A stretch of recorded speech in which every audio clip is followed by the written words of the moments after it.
Rockstar spent $1 billion building this game. 10 years, $1 billion, and the story they chose to tell is a love story, not a takeover, not a power fantasy. Two broke people in Florida who just want out, and every single thing in Leonida trying to stop them. I pulled every single detail straight from Rockstar's official website. Real backstories, real characters. And I built the full story they haven't told you yet. Stay with me, because there's one theory in this video that's going to make you stop and rewatch every single trailer Rockstar has ever dropped. Act 1, the score that goes wrong. The game opens from Jason's perspective.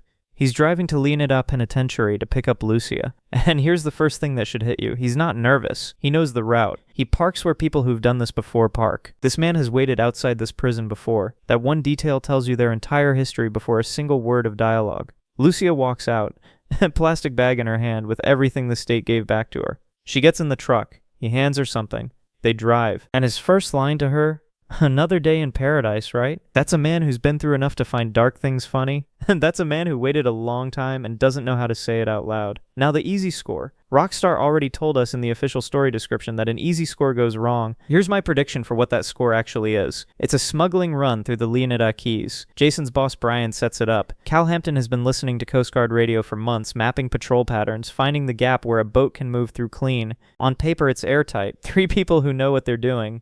A window that Cal personally verified. Something goes wrong, someone talks, or someone was never on their side to begin with. In 60 seconds, a clean operation turns into sirens and bodies. And Jason and Lucia have no choice. They run, they leave the keys behind, and head straight into Vice City, where everything gets 10 times more complicated. Act 2.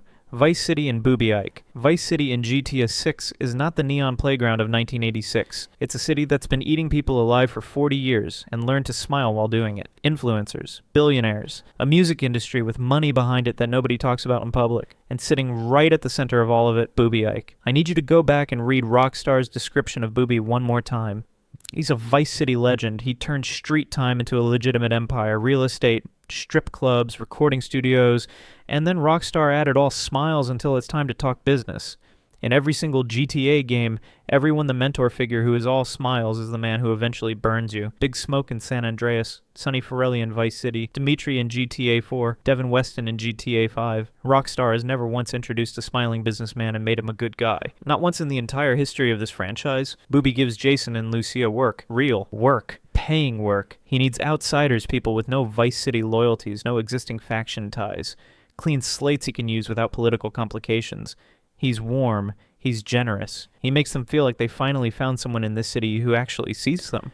Drakeon Priest Booby's music artist, also confirmed on Rockstar's site, is the thread that pulls everything open. Young, talented, being positioned as the next big thing out of Vice City. But the money behind that recording studio isn't clean, and protecting Draquan's career is how Jason and Lucia start pulling on something that goes much deeper than the music industry. The love story, what Rockstar is actually building. Most people are treating the Jason and Lucia relationship like a cool feature. 2 playable characters who are also a couple. Bonnie and Clyde vibes. Fun concept. They're missing what Rockstar actually wrote. Jason's official bio says, meeting Lucia is the best or worst thing to ever happen to him. Lucia's official bio says, a life with Jason could be her way out. Now look at the difference between those 2 lines. Jason sees her as the best thing in his life. Lucia sees him as an exit strategy. She's not using him, she genuinely cares about him. But she also needs him. And in every crime story ever written, the moment someone needs you and loves you at the same time, those 2 things start pulling in opposite directions. Her mother wanted the good life since their days in Liberty City. That's the dream Lucia has been carrying since she was a child.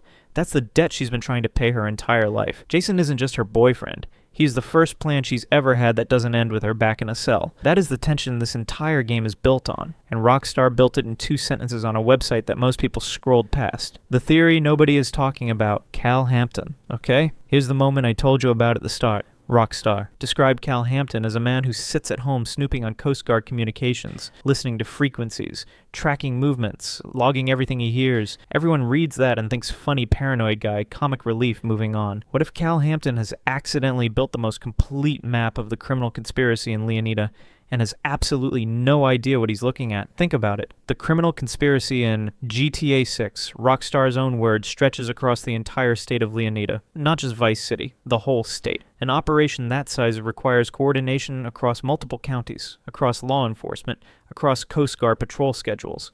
Someone has to be managing all of that movement, and Cal, sitting in his kitchen, paranoid, listening to every single frequency for months, has been logging all of it. He's not tracking a conspiracy. He is the conspiracy's biggest liability. He has all the data. He just doesn't know what he's looking at yet. The moment Jason and Lucia sit down with Cal and realize what he's been collecting, that's the turning point of the entire game. That's when they stop running from the conspiracy and start being able to fight back against it. Cal goes from being the weird friend to being the most important person in Leonida. Rockstar didn't put Cal in this game to be funny. They put him in this game to be the key. Act 3, The Betrayal. GTA 3, Catalina, Vice City, Sonny Forelli, San Andreas, Big Smoke and Tenpenny. GTA 4, Dmitry Raskolov, GTA 5, Steve Haynes and Devin Weston. Every single GTA has a betrayal. Rockstar plants the seed in the first act and you don't see it until it's already happened. They make you like the wrong person every time. The betrayal in GTA 6 comes from Boobie Ike. He doesn't turn on Jason and Lucia because he hates them.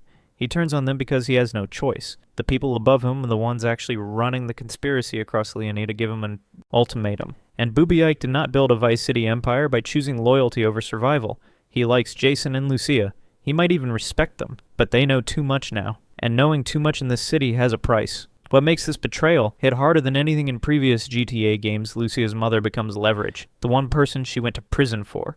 The one person she's been doing all of this for. Suddenly in danger. Suddenly being used against her. And Jason's line, the one Rockstar officially confirmed. If anything happens, I'm right behind you. Comes back in the final act.